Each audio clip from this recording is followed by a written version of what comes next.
Le 17 décembre 1982, Aimé Césaire, député de la Martinique, intervenait à la tribune de l'Assemblée nationale. Il s'agit de célébrer l'événement qui s'est passé il y a 134 ans lorsque la Seconde République décrétait les 4 mars et 27 avril 1848 que nulle terre française ne pourrait plus porter d'esclaves. À cet événement est lié le nom de celui qui l'a inspiré, proposé et presque imposé, Victor Schœlcher. Victor Schœlcher, qui est-ce? Que de fois n'avons-nous pas entendu cette question lorsque, au lendemain de son élection à la présidence de la République, François Mitterrand eut l'admirable pensée d'aller déposer une rose, la 3e, sur la tombe de l'abolitionniste.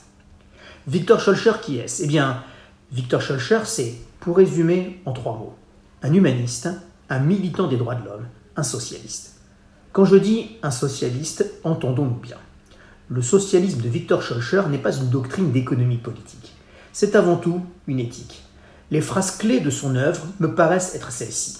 Si l'on dit une fois que ce qui est moralement mauvais peut être politiquement bon, l'ordre social n'a plus de boussole. La violence commise envers le membre le plus infime de l'espèce humaine affecte l'humanité entière. La liberté d'un homme est une parcelle de la liberté universelle. Vous ne pouvez toucher à l'une sans compromettre l'autre tout à la fois. Un principe en socialisme, c'est le cerveau en physiologie. C'est l'axe en mécanisme. Sans principe respecté, il n'y a plus de société. Tout cela, aux yeux de Schœlcher, c'était le même combat. Le combat pour la raison, le combat pour la justice, le combat pour les droits de l'homme.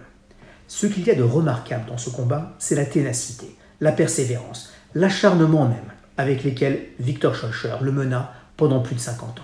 Rien ne l'arrêta, ni les préjugés, ni les insultes, ni l'outrage, ni la calomnie. Avec un indomptable courage, il tint bon et, dans un secteur limité mais significatif, il finit par l'emporter.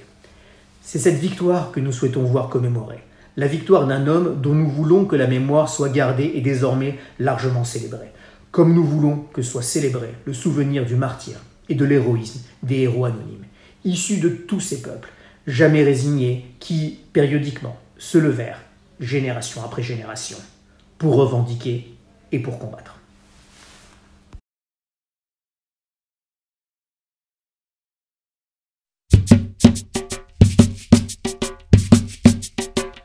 Aussi mao, ou pas j'ai gardé maman l'était vivant. Aussi mao, ou pas j'ai gardé papa l'était